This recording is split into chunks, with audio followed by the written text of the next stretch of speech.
Hello watchers, welcome back to my channel. I hope you all are doing well. Today in the class we would discuss few basic and very important questions which has been asked in IELTS during your speaking. So the very first question is, what is your name? What is your name? We all know कि हमें किस तरीके से इस question का revert देना है, but sometimes student lag here as well. उनका पासपोर्ट में जो नाम होता है, लाइक अगर उनका पासपोर्ट में फुल नेम है with first and last name, तो वो सिर्फ और सिर्फ वहां पे अपना फर्स्ट नेम बता के आ जाते हैं. No, you should speak your full name. जो जैसा पासपोर्ट में प्रिंटेड है वैसा ही आपको वहां पे बोलना है. Like what is your name? My name is Akash Sharma. अगर आपके पासपोर्ट में आकाश शर्मा मेंशन है, so you have to mention that my name is Akash Sharma. If only Akash is printed or mentioned in the passport, then please say my name is Akash. Do not say Akash Sharma. All right. So according to the print, you have to mention your name over there. Moreover, sometimes they ask how may I address you. ठीक है, मैं आपको कैसे पुकारूं. इस question का मतलब ये होता है, when I do question from my IELTS students और मैं उनसे पूछती हूँ how may I address you, तो वो मुझे अपने घर का पता दे देते हैं. why so? because उसमें मैंने वर्ड यूज किया है एड्रेस. तो एड्रेस का मतलब तो एड्रेस होता है घर का पता, तो वो वहां पे मुझे अपने घर का पता बता देते हैं that I am from Ludhiana या I am from Chandigarh at this sector. ठीक है, which is not correct. How may address you का मतलब है कि मैं आपको कैसे पुकारूं. Instead of what is your name, they might ask you how may I address you. So over there you have to revert to them your name. Make one thing sure that you cannot revert them informally. आप उन लोगों को informally जवाब नहीं दे सकते. Informally का मतलब होता है मे इज योर फॉर्मल लैंग्वेज, और जो कैन होती है वो होती है हमारी इनफॉर्मल लैंग्वेज. तो अगर आपसे कोई फॉर्मली बात कर रहा है तो it's your duty to revert them formally, not informally. ठीक है, तो मैं अगर आपसे मे में क्वेश्चन पूछ रही हूँ तो आपको आपके आंसर में मे से ही मुझे रिवर्ट करना है. Do not use your can over there. अब जैसे क्वेश्चंस हैं हम उनके हिसाब से उनके आंसर भी लिखते हैं. First my question is what is your name. तो मैं यहाँ लिख सकती हूँ my name is Harminder Kaur. आप यहाँ पे अपना नेम फिल कर सकते हैं. Right.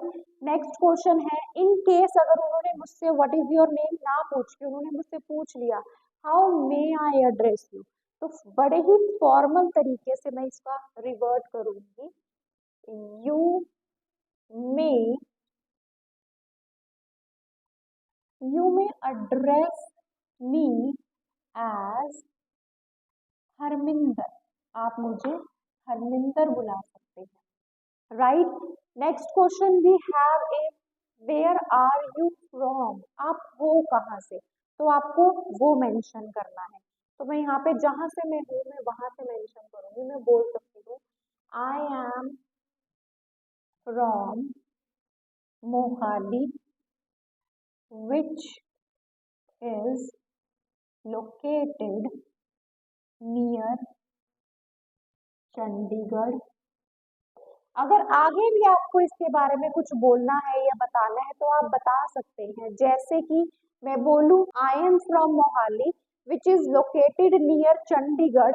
Moreover, Chandigarh is the capital of state Haryana and Punjab. Lastly, it is known as city beautiful.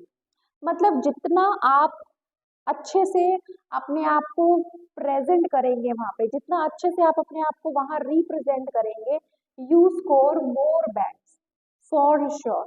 तो अपने आंसर्स को टू द पॉइंट पहले से प्लान करके जाना. These questions are very basic, ये पूछे ही पूछे जाते हैं. तो you should have a good command over these questions. Right. तो इसके अगर आप आगे लिखना चाहते हैं तो आप लिख सकते हैं. I am repeating again, I am from Mohali, अब जहाँ से भी है आप वहाँ का मेंशन करना, which is located near Chandigarh. Chandigarh is the capital of state Haryana in Punjab. Lastly it is known as city beautiful. आप जहाँ के भी रहने वाले हैं आप वहाँ का मेंशन करना, फिर वहाँ के बाद उसकी जो भी अच्छी बातें आप बताना चाहते हैं आप वो बता सकते हैं। मतलब आप अपने होम टाउन से रिलेटेड जो भी चीजें आप बताना चाहते हैं, नोटिस करवाना चाहते हैं, वो आप अपनी स्पीकिंग में ड्यूरिंग दिस क्वेश्चन बोल सकते हैं। Next question we have, are you a student और वर्किंग। आप स्टूडेंट है या वर्किंग है। देखो दोनों क्वेश्चंस के जो आंसर हैं वो अलग अलग हैं। सपोज अगर आप स्टूडेंट हैं तो आप क्या रिवर्ट करेंगे, आप रिवर्ट करेंगे आई am a student, I have just completed. जो भी आपने कोर्स किया है, जहाँ भी कॉलेज से किया है आप वो बोल सकते हैं। सपोज जैसे मुझे ही बताना हो, I am a student, I have recently completed my BEd from Maharishi Dayanand University, Rohtak. Now I am planning to go abroad for my higher education.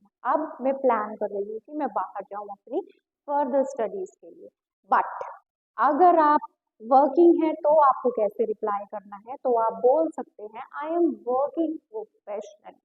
Yes, you have to start from this line that I am working professionally. I have been working as this, जो भी आप कर रहे हैं, जैसे मैं अपना ही बता देती हूँ। I am working professionally. I have been working as a teacher in XYZ school for 13 years. मैं प्रोफेशनली वर्किंग हूँ, मैं एक टीचर हूँ XYZ स्कूल में 13 साल से। Right, so you have whatever designation you have in your company, you can mention over there, and for how long, right? कितने years से कितने months से you have been working there, you have to mention, right? Next question we have, just fill this first. So I'll just write it here for my students, as they all are students. So let's just form it for students. Are you working or student? So I can write that I am a student. Full stop. I have recently completed B.Ed from. I'm not writing the full name of my university. I just write the short form. It's called MD. I can write I am a student. I have recently. Yes, I have recently. अगर आप कोई काम अभी अभी करते हैं ना, recently करते हैं, there you have to mention have, right? I have recently completed B.Ed from MDU. Yes, MDU, comma, Rohtak. Do not mention your year कि कौन से ईयर में करी। वाई सो, क्योंकि रिसेंटली का मतलब है अभी करी है, ठीक है। So you have to be very smart, work smart, speak smartly, ठीक है। Next question I have is, do you like your home town. अक्सर आजकल ये क्वेश्चन बहुत बच्चों से पूछा जा रहा है, do you like your home town, if yes then why, right. तो हमेशा यस ही बोलना है, कभी भी मत बोलना है ना नहीं मुझे नहीं पसंद अपना home town. Do not revert like this, you have to say yes, right. तो इसका आंसर क्या बनेगा, पहले डिस्कस कर लेते हैं फिर आई विल राइट।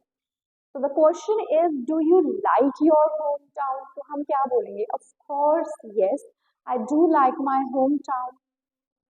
सबसे पहले क्या जवाब देना है, as I born and brought up over there. Moreover, all the facilities has been provided by the government, including education, transportation, medical services, shopping centers, and more. Right? तो मैं यहाँ पे लिख सकती हूँ, of course, yes, I do like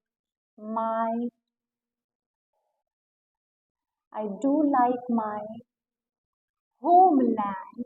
Just paraphrase, right? Do not forget to use paraphrasing while speaking, as it is compulsory. You can write Of course, yes, I do like my homeland as I born and brought up over there. Full stop. Moreover, comma, all the amenities.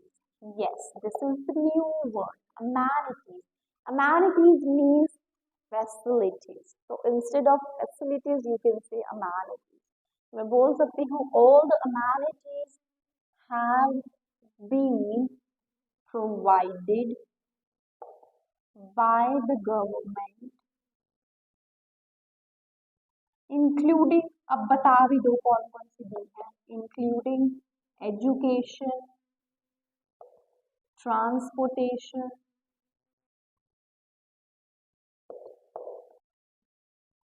medical services, and more. Try not to use your etc. word in IELTS speaking. Instead of etc., either you can say more, more alike, and many more. ठीक है. Next question I have, is there anything which you dislike about your hometown? ऐसा कुछ है जो तुम्हें तुम्हारे home town के बारे में ना पसंद हो? देखो, अगर आपको नहीं भी पसंद कोई चीज आपके होम टाउन से रिलेटेड, तो प्लीज डायरेक्ट मत बोलना कि हाँ मुझे है चीज जो नहीं पसंद. You have to like mould your answer, right? तो उसमें आप बोल सकते हो no, not at all, there is nothing which I dislike about my home town. However, drainage system could be improvised. मतलब जो बारिश के टाइम पे पानी इकट्ठा हो जाता है सड़कों पे, वो सही हो सकता है.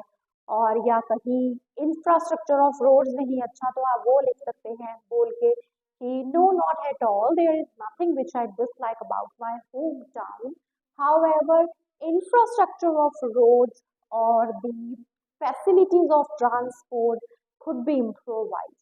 मतलब और सुधारी जा सकती है. ठीक है. तो which I dislike about Mohali, I write that. ठीक है. तो मैं यहाँ पे लिख सकती हूँ नो,